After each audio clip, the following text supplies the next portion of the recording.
The views and opinions expressed in this podcast by the host and or the guest do not necessarily reflect the views of the host and or Paranormal Buzz Radio and or its sponsors. Use of any material produced by Paranormal Buzz Radio without express written consent is prohibited. Paranormal Buzz Radio will not be held responsible for you holding your knees, crying, and rocking in a corner in a puddle of your own urine, or being beheaded by a group of children in the cornfield. In fact, if you come across a group of children in a cornfield, we promise to make fun of you as you run away screaming in terror. Listener discretion is advised.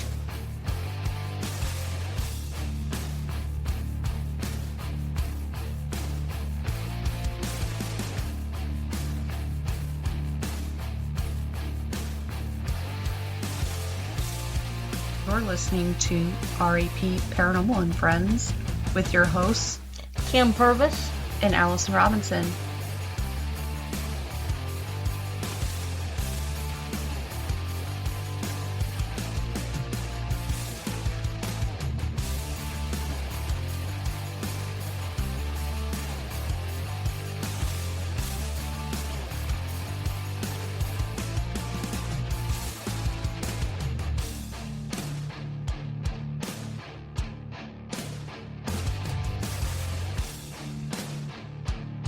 Make sure to check us out on our Facebook pages, REP Paranormal and Friends and REP Paranormal Busters, for up-to-date show information and events.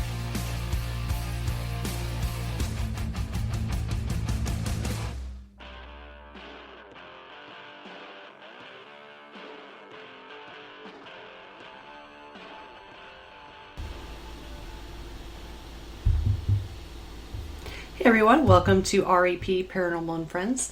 Have a special guest here for you tonight, Marzcia Techau. Now, let's give a little bit of background on Marzcia before we bring her on. She is a Master of Science in Biology, speaker, author, spiritual teacher, clairvoyant counselor, healer, Reiki master, and somatic experience practitioner, working with Peter Levine's somatic experience method. For the past 20 years, Marzcia has worked with a blend of scientific and spiritual understandings of life. A part of her master's thesis was a healing study of plants at the University of Copenhagen. Later, she worked as a research assistant at a study of energy healing effects on cancer survivors at the University of Southern Denmark. She has worked as a medium and has been taking clients for the last 22 years. In recent years, she has worked as a teacher of healing and clairvoyance, as a writer, and has been giving talks to a broad audience. In her teachings, her talks, as well as in her books, she emphasizes the relationship between natural sciences and the spiritual world by applying new knowledge and scientific research in her dissemination of healing, human development, and spiritual practice.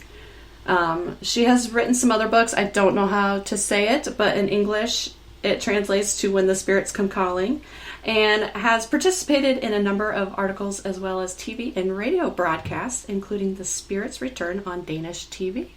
So welcome, Marzcia. I'm so glad to finally have you on. Thank you very much. Thank you very much. Yeah, absolutely. Now, I know you talk about your clairvoyance and healing and things. When did you first realize that you had abilities?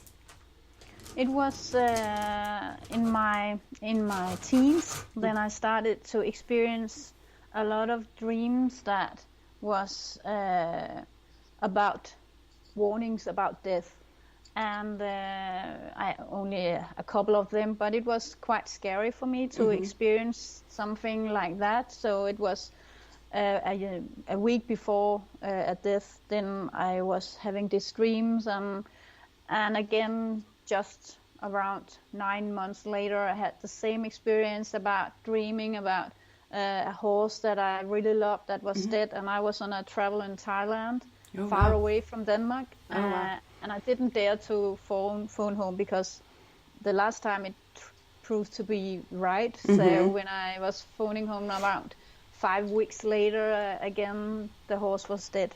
So in that way, I had some quite, for me, scaring experiences quite early in my not early in my teens, but in my teens, and it didn't actually help me to embrace my skills. I would say rather the contrary, that I was quite afraid of them. But it opened up this wish to understand how it was possible for me to know that ahead of time, and where I could have the information from. And again, later on, I started to have contact with deceased animals that were coming to me, like pets that were coming to me. And then I took a Reiki healing course, and I started to have a lot of healing energy. And with that, there was also a lot of presence of spirit. And then the dead person started to arrive. Oh no! So Yeah. in my late 20s, it was so much a problem for me, because I didn't have any training, and I was very afraid. I had always had that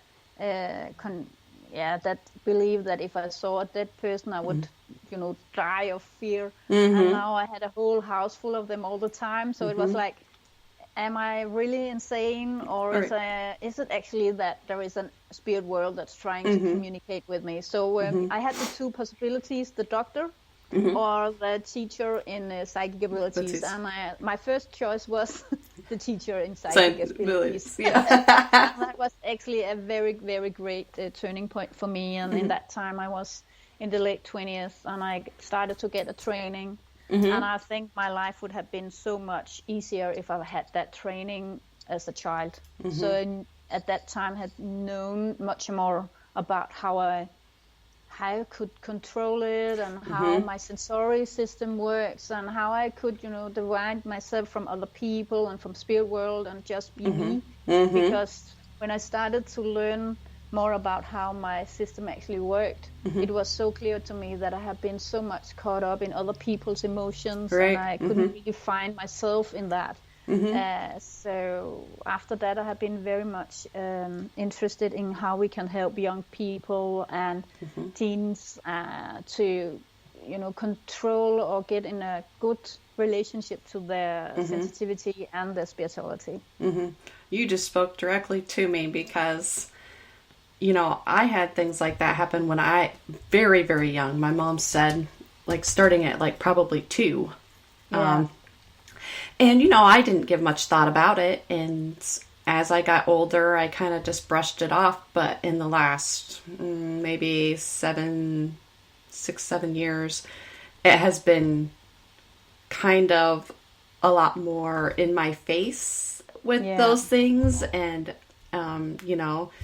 you do feel everybody's energies and emotions, and it gets very overwhelming. And that's something I'm still trying to separate from, as you will. But yeah, what you said is exactly kind of the things that I can definitely relate to. So yeah, and it's actually what's interesting was that I took to this clairvoyant school to learn how to shut it off, and I didn't want to have anything to do with it. But when I learned how to control my sensory system, and that's also probably what would be good for you, is learning how to control it and how to use the spirit world to help you to balance your nervous system and be in contact with the spiritual world and help you to ground yourself. And that was actually some of the skills that, some of the exercises and the training I got. And after that, it's like, okay, I can be a normal person with just a little extraordinary sensory system, but I could sense myself, and that was a big, big turning point. And it sounds like you are in this waking up, awakening state where everything is gotta be a little more intense for you to actually act on it. So it's a distressful state. My first book is much about that phase of my life, from childhood and up to my 40th years, where I was trained, finished, and my last book, the one, This Your Soul, Your Life, is much more about methods and how you can use your self-healing. But the first book, I really want to have that translated to English as well, because there is so many in Denmark that exactly where you are right now have got so much help to understanding themselves, and also accepting that you have the possibility, the skills to sense other people very, very clearly. Even though people say you cannot know how I feel or how I think, but you can. And you know, what you sense in other people is not actually the physical things. It's what they feel. There's emotions, their thoughts, the consciousness, the soul. And at the spirit world is actually soul. They don't have the physical body, but they have all the other things. So you have very much, you can use your skills to sense the spirit world. You use your sensory system in the same way as you sense the living. You can sense the loved ones on the other side. So if you notice that and you use that, you can actually develop your skills very fast and be yourself at the same time.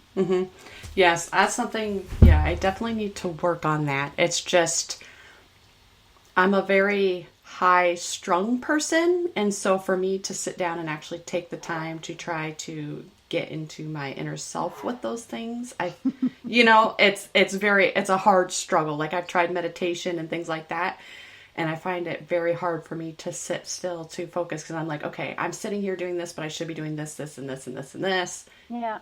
So I just need to get over that hump to try to... Yeah, but actually because I'm the same way, I have a lot of thoughts and ideas. So I can really understand the things. Sitting down and be still is like torture, because you can...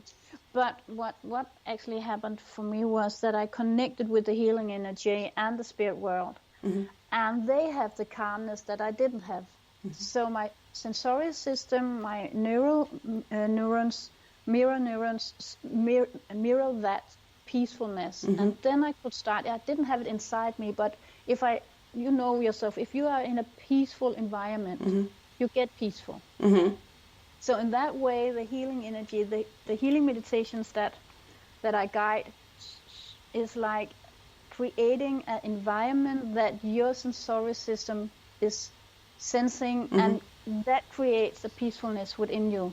So it's not, if you are really active and much in your head, it's actually difficult, because you will stay there. But if your body relaxes, because it senses it's safe, then the body and your emotions starts to be peaceful, and then slowly but surely your mind will start, and you will connect with your soul. So in that way, I use the healing energy in my guided healing meditations to create the calmness, the peacefulness that I didn't feel myself. So normally meditation didn't work for me, but the healing meditations where the surrounding actually gives me that I needed help. So that's something that has since worked. So that's possible to listen to some of them on my website, and there are some free ones, because what's the problem is to get the training your sensory system and training you to be in this inner peaceful place with yourself, and also training the contact with the spirit world. So I have some free meditations on my website that actually guide that contact, and that helps you to be more calm and be in the contact. So you don't have to create the peacefulness yourself, it's given to you. And that's why I have them as free. The ones that are free are actually ones that I use doing my own development of trying to control my overactiveness. Just gotcha. Okay, I'm gonna definitely have to check those out for sure. They have worked for me and a lot of my students and clients. Sorry. That's okay, no worries. So now you're known in Denmark for helping people with like haunted houses on TV and in your own personal career. How did you get into that? Yeah, again, I think some of the things was that one of the things that you're most scared of is often also your biggest skill or possibility.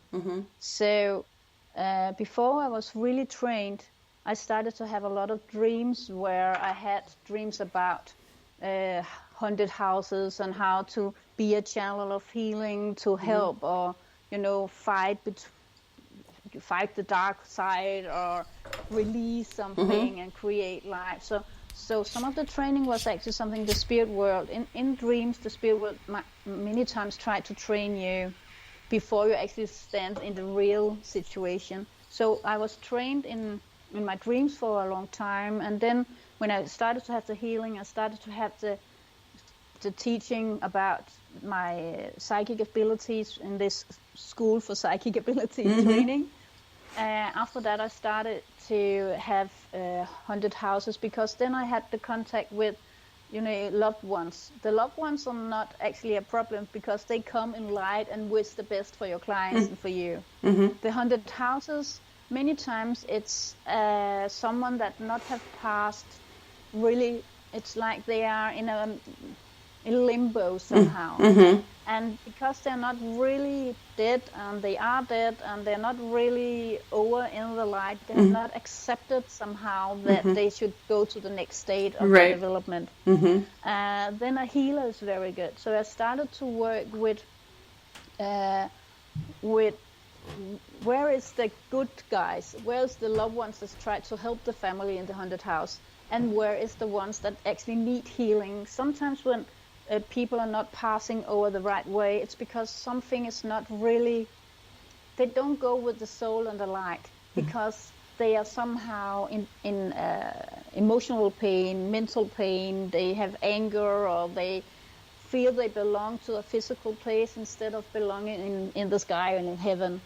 So they when they die, they go home, and their home is probably the home they have been in for many, many years, or built, or the wife was there, or there is some sorrow that they are so much in trauma that they didn't notice that, the loved ones died, or they were broken in love, or something like that. So there is a lot of disturbance, and if you heal them, they start to see their own soul and sense the light. And then the loved ones on the other side, the one that belongs to the dead one, can help them over. So I use the contact between the loved ones on the other side and the one that's, hanging in a limbo. And I use the contact to the loved ones in the one that lives in the house that have problems. So I actually, much of the healing work is together with the spirit. So I started up with that after I was trained, and after I had, a feeling of very great contact to my mediumship and the loved ones and the healing energy. And when I didn't start to get afraid of the dead ones, but actually saw past there, a lot of people have a lot of patterns, a lot of things they do. It's not really their soul, but a lot of trauma, adaptions and stuff like that.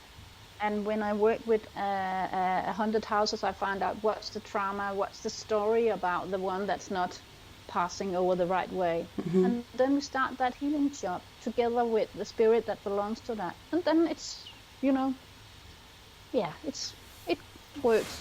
Yeah. Earlier you mentioned having dreams and, dreaming of death and things of that nature. Now, these kind of premonitions, is that something that is normal for somebody with psychic abilities, or? It's often, now I'm teaching. I have my own school for training people with psychic abilities and healing abilities. And what I often hear is actually that some of the things that is a sign of these abilities is dreams, because when you dream, you are in contact with spirit, and if you have the abilities, they can, the spirit world can come even more intense and strong through in dreams. So the dreams is a very good way also to, many works with interpretation of dreams. But when I work with dreams, I also look for where is the help from the spirit world, where's the healing energy, where's the message. So I also use the dream not in a normal way of, looking at dreams as a psychology thing, but also a spiritual thing where the spirit or the healing energy or the divine tries to communicate with me and help me to a better state or understand or insight. So in that way, it's quite normal, not only as, waking up dreams about death, but also a strong communication with dreams. When I train my students, I found out that some of them works very much in symbols. So they get symbols from the spirit world that they have to intuitive try to translate to their clients. And dreams are often symbols. Dreams comes as pictures and symbols with a lot of emotions many times. So the dream language between the medium or the healer, this communication can be very much like in a dream. Like also when you have a meditation, I know that you said you had problems with meditation, but I'm quite sure that you sometimes maybe have had meditations where you got a feeling of pictures or contact or something like that. And that's how they can try to reach you, where you get into this quiet place within yourself that's actually like you are so quiet that it could be a dream, but you're not dreaming, you're in a meditative state in contact. And then they can start to give you information. Oh, wow. Okay. I've had a dream that was this happened, I don't know, quite a few years ago. I was dreaming, but in my dream, I was dreaming, but awake. I don't know how to explain it. Like I was sleeping, but like awake. And this boy was standing in the doorway of my bedroom. And I didn't recognize him, and he just kind of stood there, and he had like a hoodie on and like pajama pants. And I was like, well, he looked like he was probably between the ages of 10 and 12. But it was so weird because it was like a dream within a dream. Yeah. And I was like, I didn't know who this boy was. I don't know what he wanted. He never said anything. I had the dream a couple of times, and I have not had it since. So I don't know exactly. So what could be, there could be many possibilities. Normally when I work with a dream, I would say, okay, what could be your own relation to your own inner youth masculine side? So that could be the psychological part, that you're actually facing the young masculine energy within you. But I could also say, as I see it, I sense it, there could also be a spirit behind. So this young boy actually knows that you could sense him. And when you are in the dreaming state, you are actually in deep contact with spirit world. So many people realizes contact with spirit world when they're going into sleep and when they're waking up again. So in that way, in the meantime, you also have contact, but then you have your day consciousness to notice that you sense something. Now you were in a dream and you saw him. So it could also be that there actually was a young boy trying to, that was dead, trying to somehow contact you because you could help him, or he was feeling safe with you. And because of that safety, he could pass on better or something like that. So there could maybe be a dead boy around in your environment or belonging to the house that could be in that, state and try to contact you. Okay. So because I say that because I feel that you didn't feel afraid, but you felt a contact. It wasn't just something. It was also a feeling of connection I sensed between. Does it make sense? Yes. It does. And the thing is that so I'm part of a paranormal team. So we go out to locations, and sometimes they say I get into like a channeling state, and I don't know how to get out of it. And so I have a friend who's working on that with me, who has abilities. And I was at a location, and I had this dream for a couple of days, so I was kind of, mixed up about that. But we went to this location, and when I was outside, like, I started crying, and then one of my friends started talking about this boy who had been missing, and they didn't know who, and they showed me a picture of him, and I just started sobbing. Yeah. Like absolutely sobbing. But I was like, I didn't know if it was actually him or not. I mean, they did find him, and yes, he had passed. I don't think they ever found out what happened. But still, again, notice how how you are emotional right now. Yeah. Because your feeling is actually he tried to reach you at that point in the dreams before, and when you entered the place, sorry, I you hit my could sense computer. him. Yeah. So that's kind of So what that's what I'm talking about. I sensed there was a contact between you two. Yeah. And that's why you reacted so much when you came to the place, because he has tried to reach you and you could sense it. So normally, again, I work as a healing thing. So does he need help to pass on? Then I would ask for the healing, that someone could come and help him. Normally when we pass over, there will be a tunnel of light. There will be like the dimensions are crossing each other. The physical dimension and the spiritual dimension is like in one in that time when people pass. And there will be spirit that helps you. Like the living one are saying goodbye and thank you for your time, I love you, and the other one say, oh, welcome back, I love you, oh, it's so nice to meet you again. So that way, but it sounds like this boy had some unfinished business somehow. And and he tried to reach you. That's kind of what I have been told too, but I haven't had a dream quite like that in some time, but I've never had anything that I don't think has ever been scary in my dreams. But have you ever experienced something that was kind of scary to you from the spirit world? Like, have you ever, or is it more positive?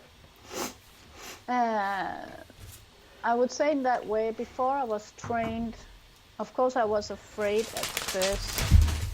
So I was afraid because I was afraid.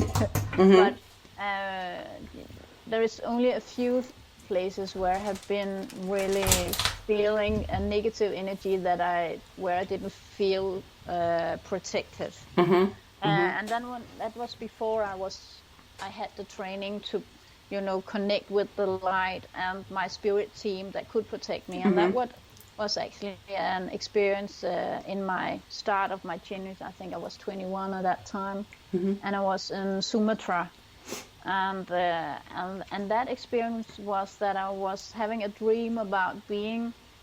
I missed my parents. It was nearly my birthday, and I was very long away from Denmark, and I was out in the jungle on Sumatra because as a biologist, I really loved the jungle. I went to a rehabilitation center for orangutans. Oh, wow. We were living in, like tree huts, like cottage, and there was no light at all. There was a generator in the daytime for electricity, but there was no light. And I was on the second floor. And I was lying in my bed. I was dreaming that there was someone that said, I will help you to get in contact with your parents in the dream. And then I had this telepathic contact with my parents, and I was so happy. And then when I was finished, this spirit said, and now you owe me your life. And then I was really afraid. Oh my gosh. And I was, chased by something like in the Stephen King thing, that drown in, and then alien, and I was like, and I was waking up, and I was I couldn't move at that. I was cold and I was paralyzed. Oh my gosh. But what woke me up was the light in the window. It wasn't possible that it was like somebody was standing with a big lamp outside the window. Oh wow. And I could see a structure like a spider, a dark spider in the light. Oh, wow. But what was really, really scary for me was the feeling that someone was behind my back, and it was cold, and I couldn't move, and I was freezing. Oh, my And gosh. it's like, so in that interaction, I actually feel now that the light was the guides was trying to wake me up and a spirit that has found out, this one, she has a lot of psychic energy. Because, when you're dead, you cannot get the energy for yourself. You have to get it from somebody else. Right. Yep. So, of course, I wouldn't die about that, but I was really scared, and I was really paralyzed, because I was waking up in this, interactions between, someone that tries to drain my energy, and someone saying, wake up, Marzcia, it's, you have to wake up now. And it's like, okay, so slowly I got my movements back in my body, and I went outside on the veranda and I started to write a letter home to someone that I thought maybe could help me, because at that time I wasn't, I had dreams about death. When I was 18 and 19, and I was 21, and I had this, and I was like, oh my God, I will never have any contact to anything and all. But after that, I actually, it was when you don't know you have the skills, you're also vulnerable. People, the spirit world, they're trying to protect you, but if you're not have your own borders all right, then like normal people, spirit is not different from normal people. So if you have problem with living people and your borders, you will also probably have problems with spirit and borders. So I had to work very much about my borders and my yes and my no's, what, and be stronger than, and be feeling secure as a keystone in my being. And from that point on, and with the training and the contact with the spirit world, I haven't really had big problems at all.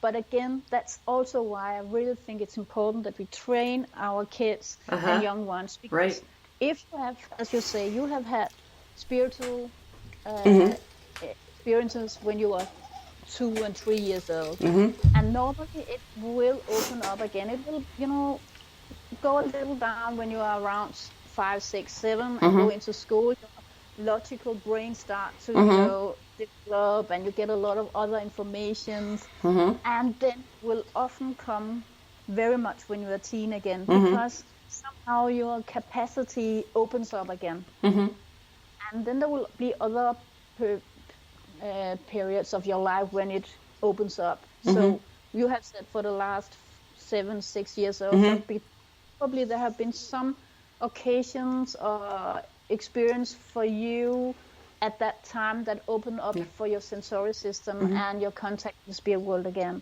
And that's how we develop or expand ourselves. So normally it's children has been in contact with the spiritual world for so short time ago. They're not really used to be physical yet. So they have a normal contact. And then we start to be a little more aware of the physical and the mental thing.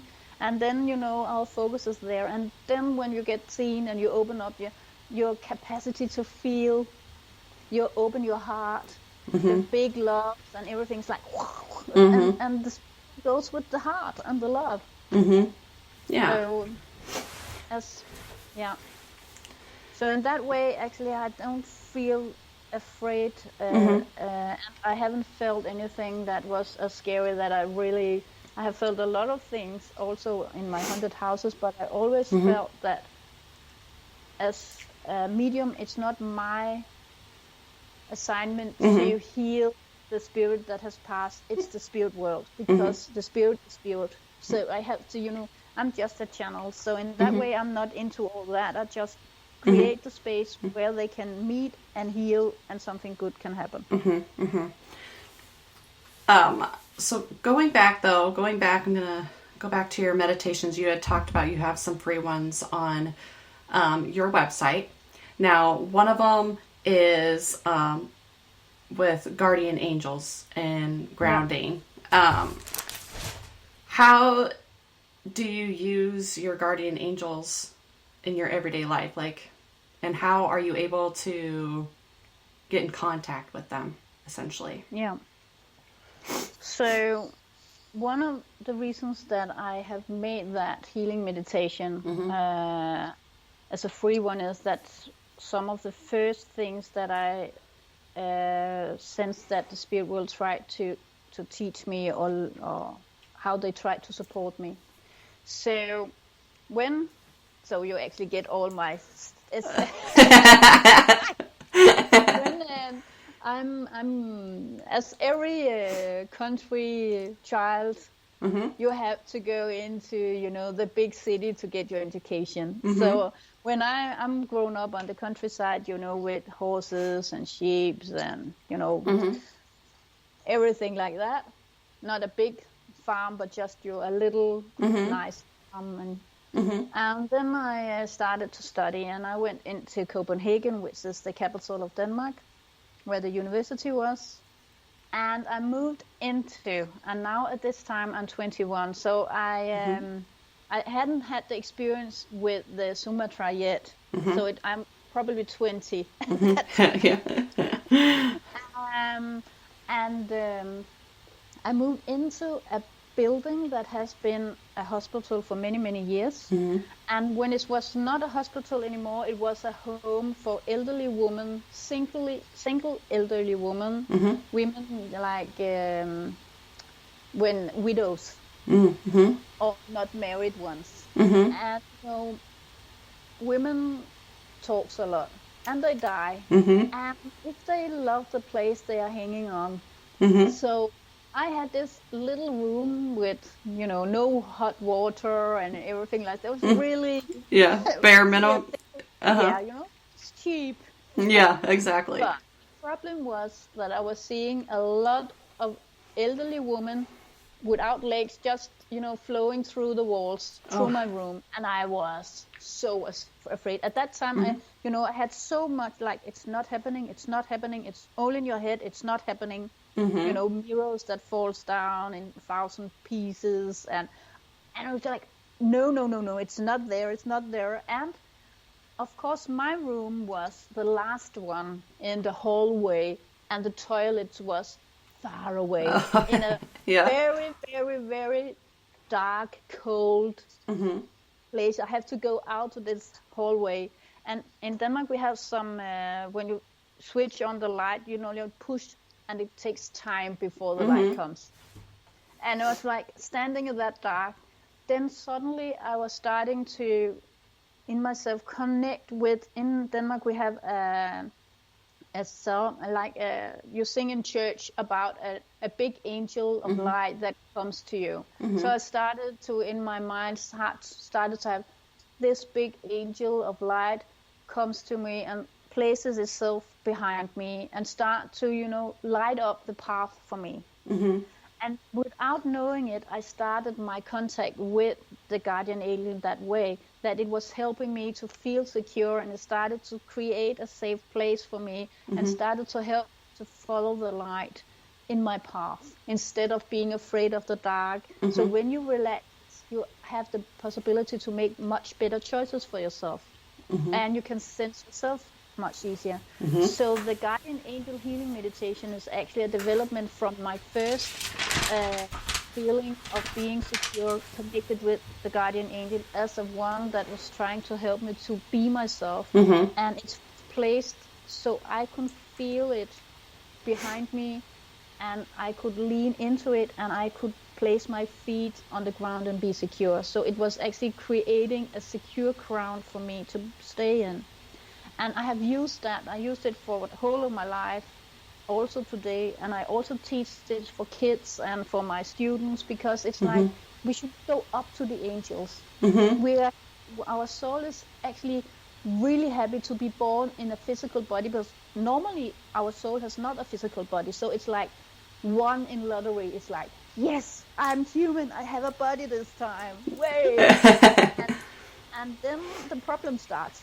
Because when you enter the body and everything else try to, oh, it's not safe, it's dangerous, oh, I won't be here, it's like so hard. But when you're connected with your guardian angel, it helps you to create this safe environment. You can start, you have this help to be grounded, the help to support you, feel loved. And when you start to receive the healing from your guardian angel, you also have the help to, digest, physical and mental things that's there. So, get the support that helps you to be yourself even more. So that's actually I think it's called grounding with your guardian angels, or flesh grounding, like really fast grounding with your guardian angel. So in that way, that healing meditation helps you to connect with your guardian angel, so you can use it in your everyday life when you feel the need just to balance yourself. It's like regulating. It's a self-regulating of your nervous system to get back in place. Without, it's like when you're trained, it's like connecting to the pillar of light, the divine guardian angel, back on track. And it's like it's taking under 1/2 minute, and then you're there. Wow. So it's just to remember, oh yeah, I'm supported. Oh yeah, I'm me. Oh yeah, that was really overwhelming, but now I'm back. So it's that way. I use that it's like a buffer zone between me and what could be overwhelming. So when I'm in a grocery store and there is a lot of people and a lot of choices, pillar of light, guardian angel. Okay, I do not have to mirror the others, their nervous system that are chaos and stressed. I can just mirror the nervous system of my guardian angel that's peaceful, and then I will be it. So in that way, I use the guardian angel to help me to mirror that, to mirror myself and regulate my nervous system in a good place. I'll have to check that one out too, because with guardian angels or spirit guides or things like that, people say to try to connect to them, but I just don't feel like I have been able to do that yet. So would something like that help me? Like that meditation? It would. What you talk, and now I'm not, but what you have been telling me about this boy, you felt the pain or the sorrow you felt when you start to cry, when you entered that place and there was that boy, was actually his feelings. So that tells me that you actually are a clear feeling person. You feel emotions. So normally when you try to see, you will contact a spirit.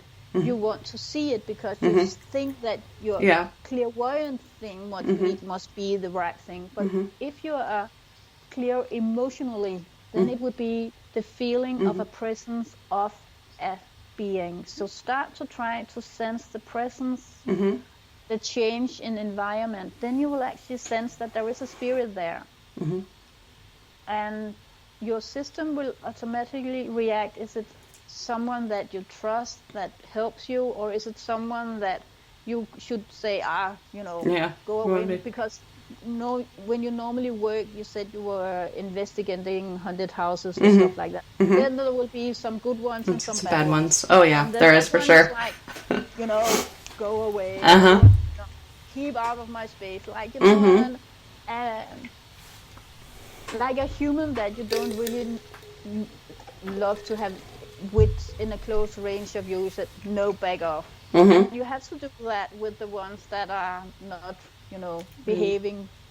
Get away. And then you can, when you sense your guardian angel, you can just feel how your system just trustfully relaxes. And maybe because you relaxes, you will start to have a healing process of something that's really sorrow. It could be, an example could be because at last someone can have the care for you and can hold you, and you trust that person. You start to let go of very difficult things. It could be childhood traumas, it could be sorrow, it could be everything. So when your system senses the healing power of your guardian angels, maybe a healing process of things that have been locked inside you can start to release, heal up, and you can get more access to yourself and your soul. So because the present, you will sense the present probably of something that's good, and then something really you can start to go into a healing process. So have you received healing yourself? I have not yet. Okay, because then you would probably know the feeling of this caring environment that's allow your system to release things, and you will probably sense the same movement with your guardian angel, because it loves you so much. And when you're together with someone you trust that loves you very much, you can be vulnerable and you can release, and you are, you're cared for and you are supported, and so in that feeling, a big healing process will start. Okay. All So right. you will probably sense the presence of a loving spirit, if it's a dead one, or if it's an angel, if it's, that will probably be what you will. So instead of trying to look at it, sense it, and start to, appreciate your ability for sensing emotions. Okay. I'm gonna have to kind of find my way, I guess, and see. Maybe, one of these days that'll happen for me. But you do have a new book out, Your Soul, Your Life. Can you just give us kind of like a little bit of background on what readers can expect from this book? Yes. It's I've been working. Actually, it was released in Danish when I had my 20th not anniversary, but when I've been working for 20 years. And it was released on my 50th birthday. Okay. So it was a very big day for me. Yeah. Both a book that celebrates my 20th years of work and then also my 50th birthday. So it's actually 3 years old, because now it's in English. Yes, so yes. It's news for us. Yep. And what it's about is actually also the experiences that I've had with clients, with students, and with myself for the last 20 years, and about how to come in contact with your soul and strengthen that part of yourself. So it's about self-healing, but it's also about understanding, as we say here, your sensory system. How does it work? Why is it that we are carrying things from childhood with us? How is it actually that we are affected very much about our ancestors and family? Because epigenetic is drawn into some patterns that's actually not ours, but transferred through generations. So it's about epigenetic healing, how to use the contact to the ancestors to help you to heal what's actually is the ancestors' problems, and also how to heal inner child issues, and the understanding of trauma as not something bad, but something that when you work with your trauma, it actually also have a lot of potential for your spiritual growth and your personal development growth. So it's like, it's a way of when you are ready to go and face the trauma, you're also ready to get the presence that's behind that, the extra power of being powerful, or being gentle, or being in contact with the spirit world, or being good at math, depending on what's your skills. Right. So it's a self-healing book that explains how you can go into the different kinds of traumas, but also what's very much important is you don't only have traumas, you have good things in your childhood that you can come in contact with. I went to Hawaii for many years to get a training from a Hawaiian healer called Sean Kiahi, who's sadly dead now. But his work was very much concerned about the contact to God and the ancestors and Mother Nature. And that combination where you actually use the contact and use the contact to the ancestor to heal is very important. So it's also this, that your lineage is actually strong. It has survived. As he said, you're the crown jewel of your line, of your family. And within you, there is something new that brings hope and brings the future. So within you, you have the future, but you also stand on the shoulders of your ancestors. And your ancestors really want you to succeed. Because if you succeed, the lineage will succeed. So in that one, the work together with using the healing power with the ancestors will help to solve very, very intense damage from your lineage, but also help you to feel the power of your lineage. Because in your genes, you also have all the good things, the skills from your lineage. And your genes have, for me, it's like your soul have a lot of lives. Past, I also talk about past lives and what we can gain by healing past life or getting contact with the good past life that we can integrate the soul. So I talk about soul retrieval from working with the healing of trauma and also working with the good stuff. So you can retrieve soul from working with past life and also transfer the good things from your line of ancestors, but also the good things from your past life in this life, your childhood and up to now. So a trauma is the same if it's from the past life, if it's epigenetic, or if it's from your present life.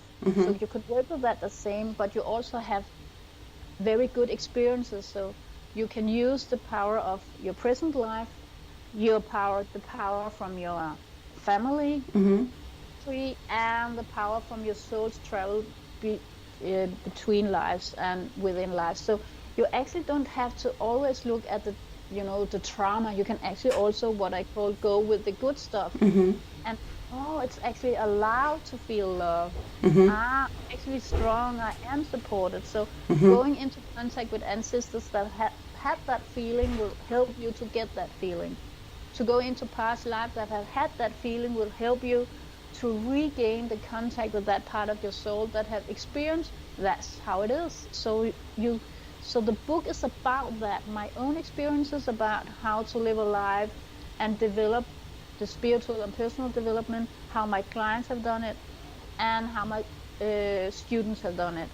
So there will be case stories, there will be examples, and there will be exercises that you can make. And I think there will be a lot of those healing meditations that we're talking about. Some of them is about childhood work, healing work with childhood, healing with mothers, lineage, fathers.